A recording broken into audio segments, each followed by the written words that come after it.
Forming Christ in the Believer. TV Grace International presents the ineffable words of God, the gospel of grace, on the lips of the man, Christ Jesus. Abba Father. Yesu wa Nazareti dhidi ya Yesu Kristo. Na swali nililoandika ni sawa? Hapana, hazifanani. Yesu wa Nazareti na Yesu Kristo ni maonyesho mawili tofauti. Sasa kwa nini? Tazama, mimi ni roho inayoishi katika udongo, katika chombo cha udongo. Kila mtu anajua. Dini zote huko nje zinasema kwamba ukifa, vema, wanazika mwili na roho yako inaenda kwa Mungu. Si ndivyo wanavyokuambia? Ndiyo maana hata wanafanya misa kwa ajili ya wafu, iwapo tu wamekwama huko toharani, na wanaamini kwamba misa hiyo itawasaidia kuepuka kukaa humo. Lakini sote tunakubali kwamba sisi ni roho inayoishi kwenye matope. Udongo unaweza kuwa Guatemalan, Puerto Rican, Marekani, Argentina. Matope ndipo alipozaliwa. Sasa udongo huo hutambulisha roho yetu. Kwa mfano, mimi ni udongo wa Puerto Rico, lakini roho yangu inatoka mbinguni kama yako kutoka mbinguni. Sasa tazama, ikiwa mwili wangu wa kidunia umevikwa kutoharibika,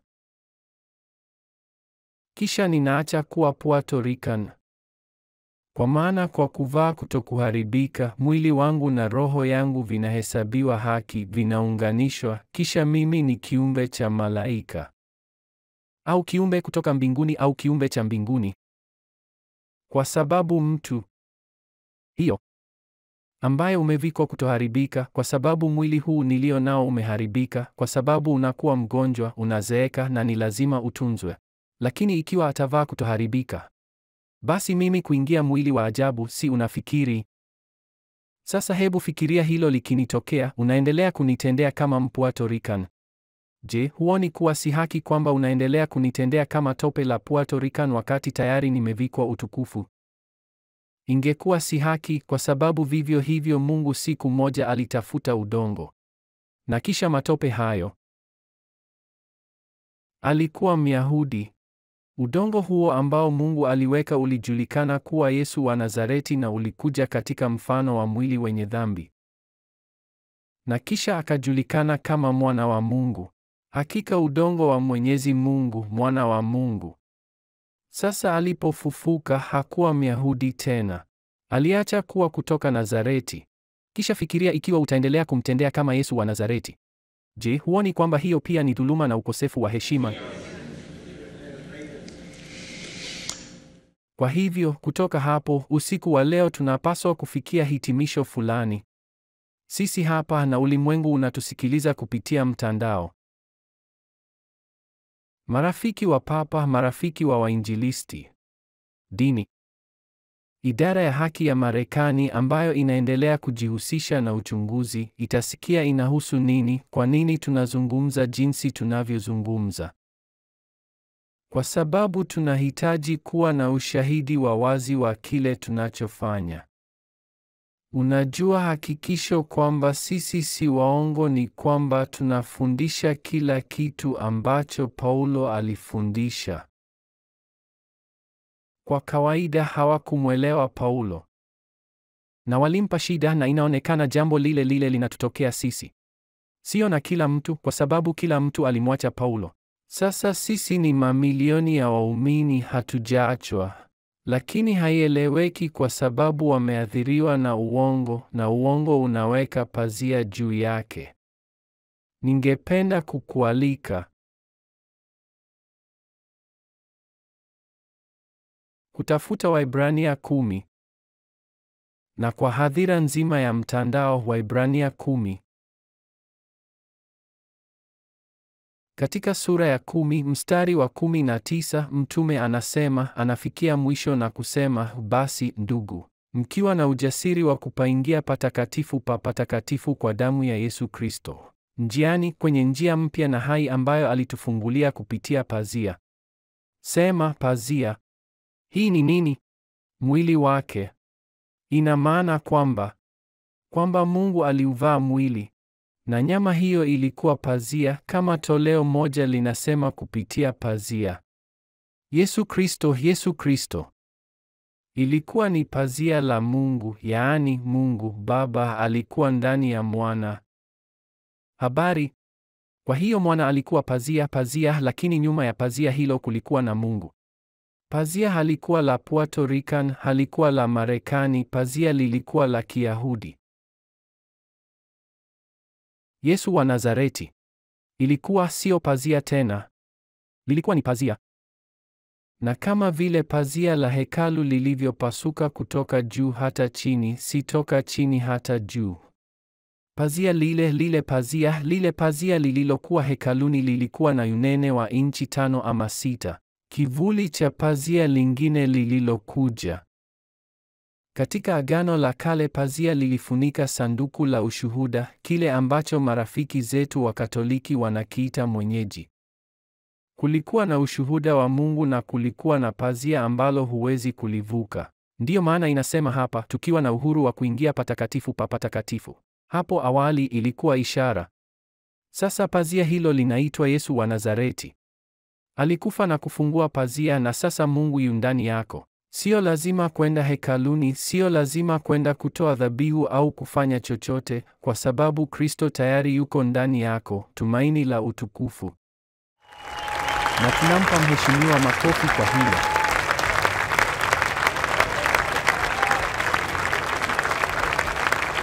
Sasa ninachosema ni makini sana, unapaswa kuwa makini sana, kwa sababu inategemea hii ikiwa wewe ni mwasi au mtu aliyebarikiwa. Nini naenda kusema sasa? Na kuwa katika uasi ni kuwa chini ya laana. Yaani kuwa katika ukengeufu ni kubatizwa kwa maji ya limao. Ukiwa katika ukengeufu, malaika hawakusaidii, kila kitu kinakwenda vibaya kwako. Unaanzia hapa, unashindwa hapo. Unatupa faida kwenye begi iliyovunjika kisha unaitafuta, si kwa sababu uko katika ukengeufu. Ndiyo, nitasema nini sasa? Unabudi kuwa mwangalifu sana kwa sababu hilo pazia, yule Myahudi aliyeitwa Yesu wa Nazareti alikuwa na dini. Hebu tuone katika Warumi 15 dini yake ilikuwa nini. Warumi 15. Hii itakuwa fupi, rahisi kuelewa. Lakini nahitaji unisikilize. Kwa sababu tumekuwa tukizungumza kuhusu injili ya uongo, mitume wa uongo. Na sasa tutaona dini. Kwamba mitume wa uongo walihubiri kwamba aliyeanzisha ni Yesu wa Nazareti. Yaani Yesu wa Nazareti alifuata dini. Kwa wakati wake ilikuwa nzuri. Lakini baada ya kufufuliwa dini hiyo ni mbaya na laana. Inakufanya mjinga, inakupunguza kasi. Haikuruhusu kufanikiwa. Na udongo wako unakutawala, utawali udongo wako. Warumi 15. Inasema hivyo. Haya, zingatia hili. Anasema, basi nawaambia ya kwamba Kristo Yesu akawa mtumishi ya tohara, ambayo ni injili ya uongo ambayo Petro alituhubiria. Lakini Petro alijifunza jambo hilo kutoka kwa nani? Kutoka kwa Yesu wa Nazareti. Alimwona Yesu. Aliona kwamba Yesu alifanya hivyo, lakini alisahau jambo moja, kwamba Kristo alipofufuka aliondoa hiyo dini, tohara. Ni marufuku kuleta hiyo kwa watu wa mataifa, kwetu sisi, taifa la mataifa. Lakini Petro, kwa kutomtii Paulo. Kwa kutomtii nani? Kwa Pablo, mbunifu mtaalamu. Pablo akamwambia, hiyo tayari imeisha muda wake, hiyo ni dawa iliyoisha muda wake. Haina tena athari. Kristo alitenda kwa kusudi fulani. Sikia, ulimwengu unaonisikiliza, napokea kwamba macho ya ufahamu yametiwa nuru. Kwa maana ikiwa wameangaziwa, nitawaokoa kwa mahubiri haya. Maisha yao yanabadilika, kila kitu kitabadilika katika maisha yao. Kwa sababu inawachukua kutoka mbele ya msalaba na kuwapeleka baada ya msalaba, ambapo yule aliyefufuliwa anawangojea pamoja na mamilioni ya malaika ili kuwatumikia.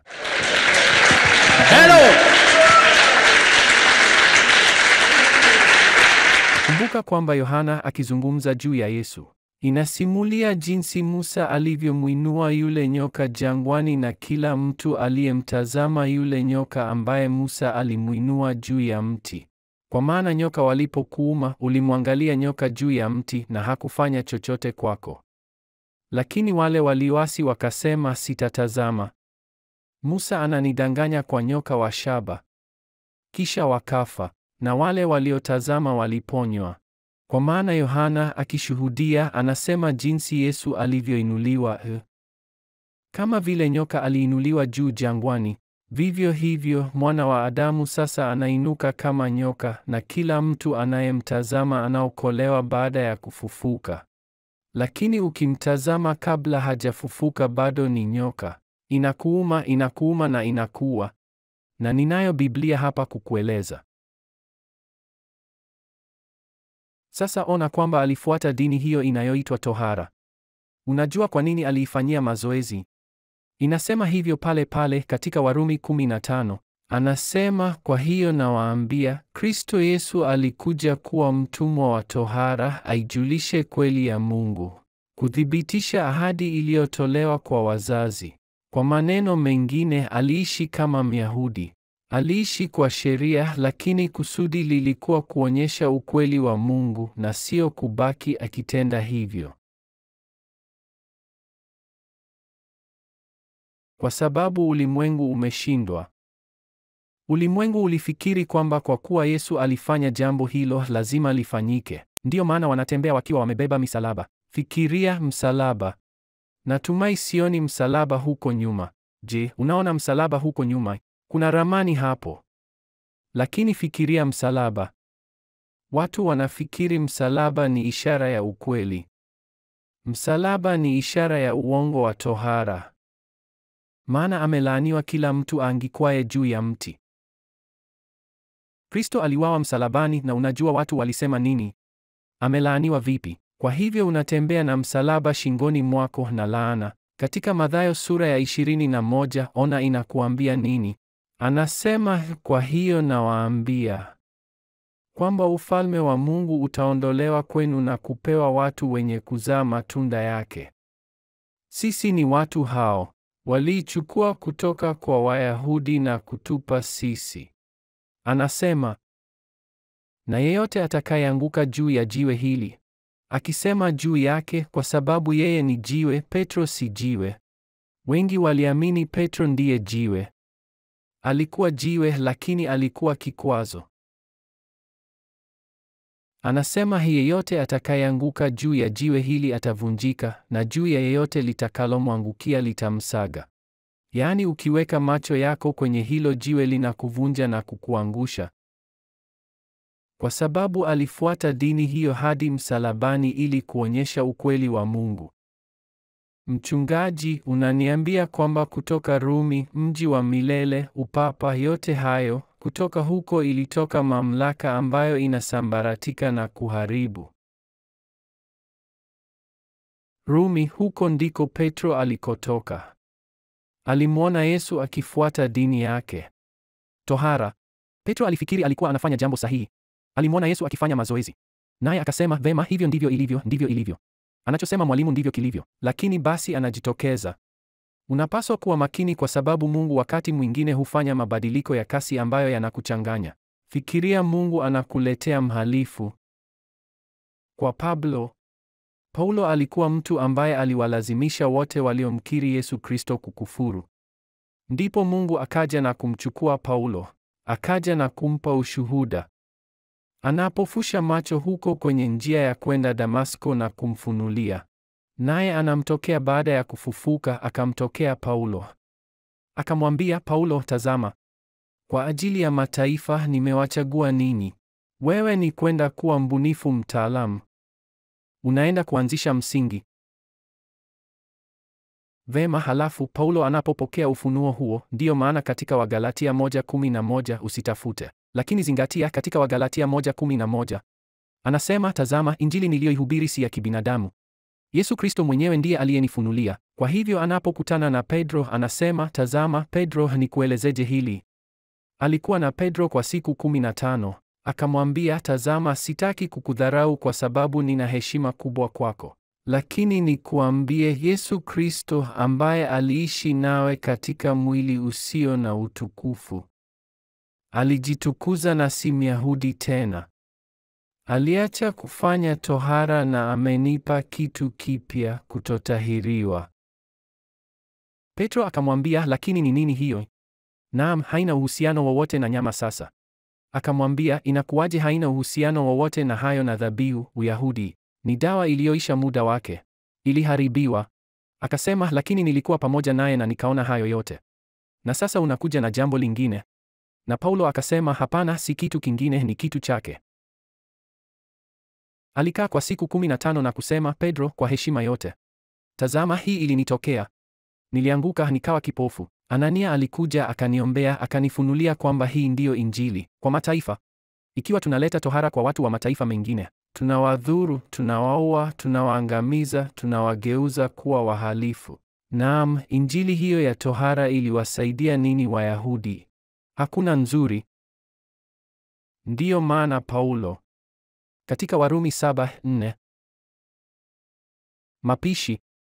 Warumi Ninasema kwamba ulimwengu wote unaonisikiliza unaelewa usiku wa leo. Ninasema kwamba maelfu ya viongozi husema, tazama, huu ndio ukweli, sitapigana nayo tena. Tujiunge na huduma tukikua katika neema. Nami nasema ungana nasi, kwa sababu bila sisi huwezi kufanya lolote. Kwa maana huu ndio mwangaza wa kuja kwake. Sikuambii uende nje ukatengeneze kioski mahali fulani, kwa sababu hapo utakuwa katika hali ya utofauti. Inabidi ujitishe kwa utume huu ambao ni wito wa Mungu kwa mataifa yote.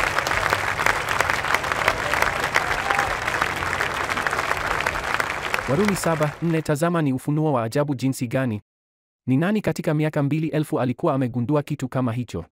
Hakuna mtu, hakuna baraza, hakuna dini, hakuna mwanatheolojia, hakuna theolojia ambayo imegundua ukweli huu ambao unasikia usiku wa leo. Hii ni kubwa zaidi, ya ajabu zaidi, kubwa zaidi. Hii ni historia kwako. Hili ndilo jambo la ajabu zaidi. Tazama inavyosema hapo. Mstari wa 4, vivyo hivyo na ninyi, ndugu zangu, ninyi mmeifia sheria kwa njia ya mwili wa Kristo, mpate kuwa mali ya mwingine, yeye aliyefufuka katika wafu, ili tupate kuzaa matunda. Kwa nani? Je, unakumbuka kwamba Yesu alisema, yeyote anayenitazama atavunjika na kupondwa, lakini ufalme utaondolewa kwenu na kupewa watu wanaomzalia Mungu matunda. Kwa maana tunda ni wakati wewe ni wa mwingine, wa Yesu Kristo aliyefufuka. Hapo ndipo matunda yalipo. Hapo ndipo mambo yanapoanza kutokea katika maisha yako, na bila kuwastahiki na bila kuwafahamu. Kwa sasa mambo yanatokea kwa ajili yako, na Mungu anakuletea biashara mpya, urafiki mpya, mawazo mapya na mambo mengine. Kwa sababu ni kwamba tayari, kwa kuwa wewe ni mwingine, hei jamani, kwa kuwa wako wa wengine, malaika wamekwisha sema sisi ni wajibu tuabudu. Tunapaswa kubadili mkondo wa maisha yao.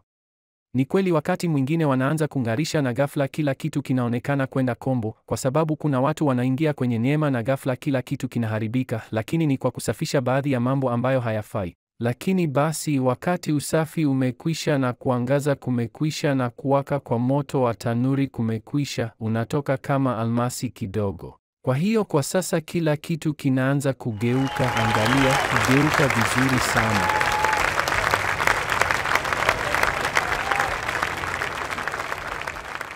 Kwa hiyo Mtume Paulo asema, tazama ndugu, kupitia daraja lilikuwa Yesu wa Nazareti. Hilo lilikuwa daraja kwa sababu Mungu alipaswa kutimiza sheria. Hakuna aliyeweza. Na kisha Mungu mwenyewe akajivika mwili na kuvaa pazia liitwalo Yesu wa Nazareti. Na kisha nini kilitokea?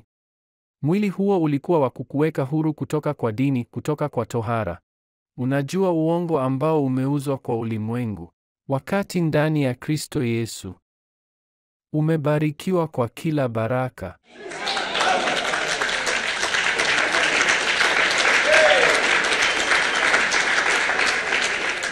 Na kisha hapa anatuambia, tunarudia vivyo hivyo ninyi, ndugu zangu, mmeifia sheria kwa njia ya mwili wa Kristo, ili mpate kuwa mali ya mwingine.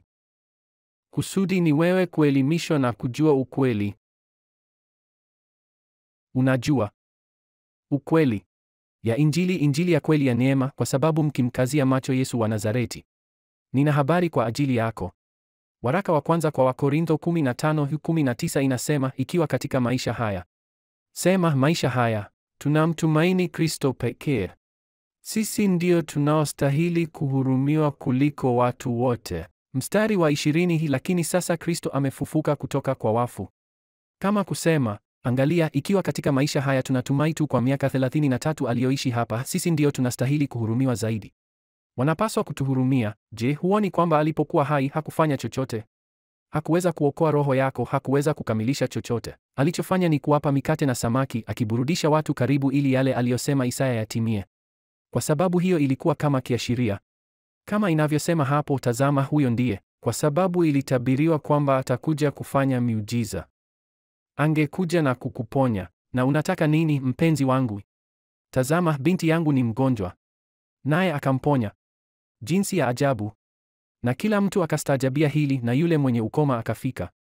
Una shida gani mwanangu? Inuka, amini. Alimuinua. Lakini basi alisema, waliotazama kuelekea Yerusalemu, na inasema kwamba alilia ni kama kondoo waliopotea, kama kuku anayetafuta vifaranga vyake kwa sababu hawapati.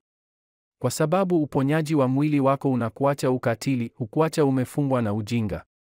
Tazama, kitu kibaya zaidi duniani ni zile huduma zinazoponya watu, maana wanachofanya ni kuponya watu, lakini hawapi chakula cha kiroho. Na nini maana ya hilo? Kuna faida gani kwetu kumponya mtu anayekuja hapa na ukimwi na sio kumpatia maarifa ya neema? Kwa nini wenye ukimwi wanataka kuponywa? Ili tu kuwaweka hivyo. Ni bora wafe, wako bora wakiwa na Mungu. Anasema kwamba tukiwacha mwili, tunaenda katika uwepo wa Bwana. Hili ni neno ambalo kwanza huelimisha mtu wako wa ndani, kisha mwili wako.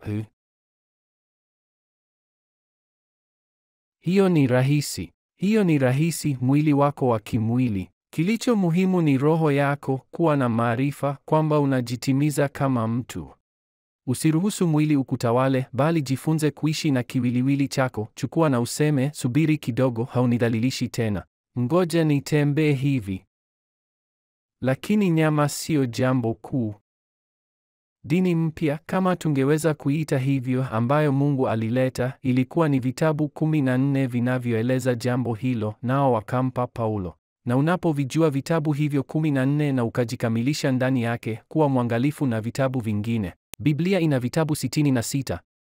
Nazungumzia 14. 14 ni maagizo ya Injili. Vitabu 39 ni vile vya Agano la Kale ambavyo vinakuambia juu ya dini ambayo Yesu aliishi, ambayo inakusumbua leo ikiwa haujali. Lakini angalia, ikiwa katika maisha haya wewe tu tumaini katika Yesu wa Nazareti, sisi ndio wa kusikitisha zaidi.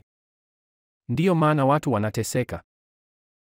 Unakumbuka ulipokuwa mdogo na uliona wakati wa wiki takatifu kwamba baba yako atakuambia, angalia, usipige nyundo, usiseme vibaya kwa sababu leo ni siku ya mapumziko. Leo tunapaswa kuwa makini sana. Angalia, usiondoke, usikate mti, huenda ukatoka damu.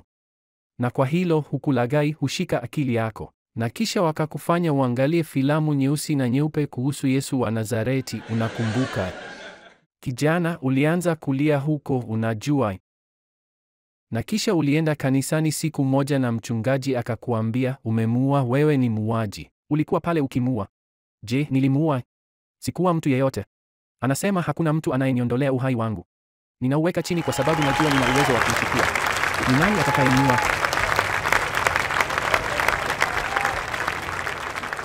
Sikiliza, ndiyo maana Paulo aliamua jambo hili siku moja, nawe unapaswa kuamua pia.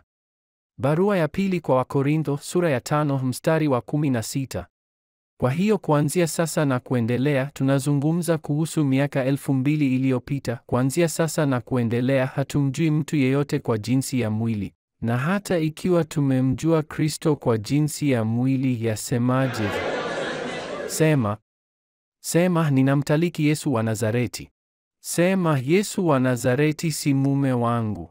Sasa nina mume mpya, yule aliyefufuka kutoka kwa wafu. Wakorintho wa pili 11, ili upate kujua mumeo ni nani. Tazama, mume mpya wa kanisa. Sura ya 11. Papo hapo Wakorintho wa pili 11. Kifungu cha pili. Kwa maana nina wivu kwa ajili yenu na wivu wa Mungu, kwa maana nimewaposa mume mmoja ili nimletee Kristo bikira safi. Angalia mstari wa kwanza unasema nini? Natamani ungevumilia kidogo wazimu wangu. Ndiyo, nivumilie. Sikiliza, kwa sababu huu ni wazimu. Unajua nilikuambia umtoe mume wako wa zamani ili utafute mpya. Ikiwa ni pamoja na wanaume. Huyu ndiye mume wa roho yako. Sikiliza, na Paulo anasema, tazama, nina wivu kwa ajili yako, ni wivu ule ule nilionao leo. Yeye mwenyewe alisema, tazama, nina wivu kwamba mnamtaliki Yesu wa Nazareti ili mpate kuwa na mume mmoja, lakini msiwategemeze wote wawili. Wainjilisti wa siku hizi vipi? Tazama, wainjilisti wa siku hizi wanasema, ukikiri kwamba Yesu alifufuka umeokoka. Lakini basi wanakuambia, hebu turudi kwenye mafundisho ya awali ya Yesu wa Nazareti. Na kisha ubatizo huanza, karamu takatifu, uwasilishaji wa watoto. Kwa maneno mengine, huu unaitwa uzinzi wa kiroho. Huyo ndiye mzinzi mchungaji, mzinzi wa kiinjili, mzinzi mkatoliki, mwasherati mzinzi, mormoni mzinzi, shahidi wa Yehova ni mzinzi, kwa sababu wana waume wawili. Sema, nina mume. Yule aliyefufuka kutoka kwa wafu. Waambie malaika wako, malaika, ninao mume mmoja tu. Fanya maisha yangu yawe ya mafanikio. Ninajitangaza kuwa ni mzima. Ninatangaza kuwa kila kitu kiko kwa niaba yangu. Ninatangaza kwamba ninatembea katika kazi zilizotayarishwa mapema, kwa sababu nimejitoa kwa mwingine, kwake yeye aliyefufuka katika wafu. Hiyo ndiyo kweli ya Mungu kwa ulimwengu na kwa kila mtu. Huo ndio ukweli wa Mungu.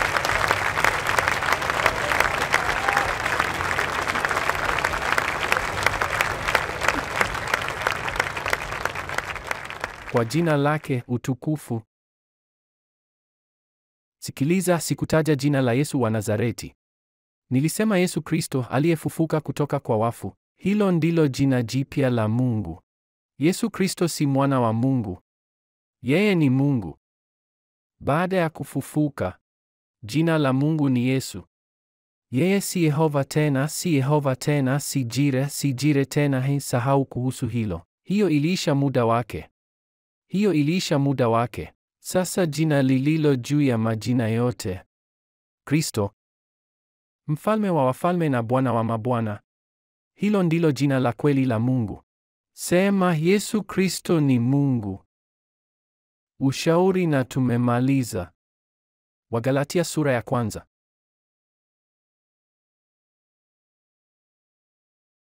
Kifungu cha 8.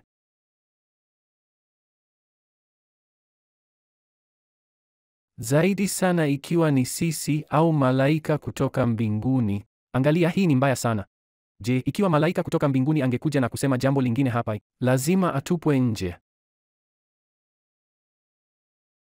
Yeyote anayeenda kinyume na tunachohubiri yuko nje. Yeyote anayechanganya na hii yuko nje. Yeyote anayechafua tafsiri ya Injili ya Paulo. Angalia kitakachotokea kwako.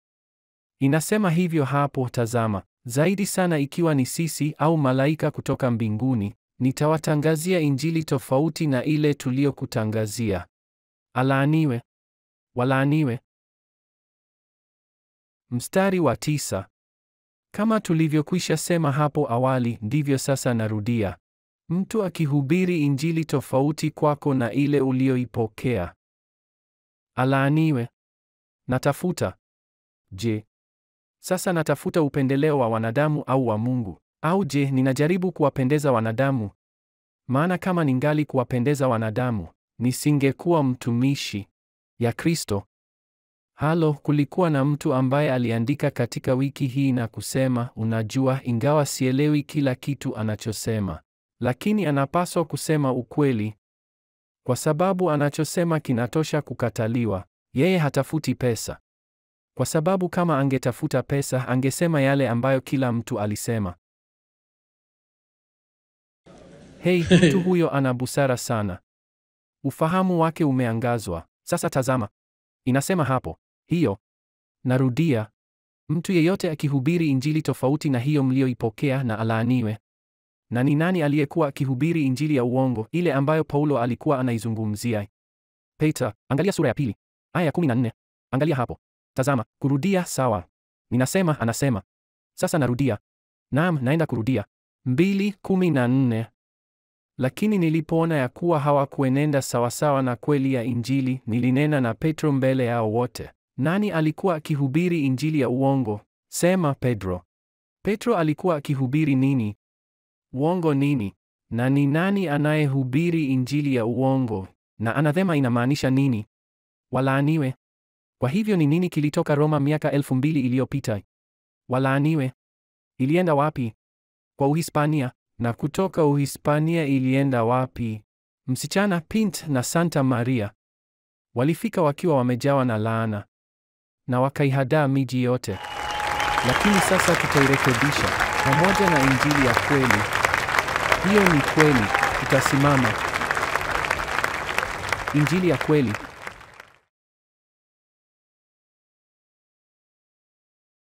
Habari. Uasi gani umeenea ulimwenguni kote? Uasi uliojaa laana. Lakini ashukuriwe Mungu, tazama, tumewekwa huru. Hatuko tena katika laana. Hatuko tena kwenye laana. Sasa tuko kwenye baraka, kwa sababu tumekuja kwa injili ya kweli, ile ya Mtume Paulo. Msingi aliowacha umeandikwa. Kwa hiyo sikiliza. Inua mkono wako pamoja nami, na usionee haya injili. Jitangaze kuwa umefanikiwa. Angalia, fanya hivi, uponywe papo hapo. Ninajitangaza kuwa nimepona kutoka kichwa hadi vidole. Ninajitangaza kutawala maishani. Ninatangaza familia yangu kuwa baraka.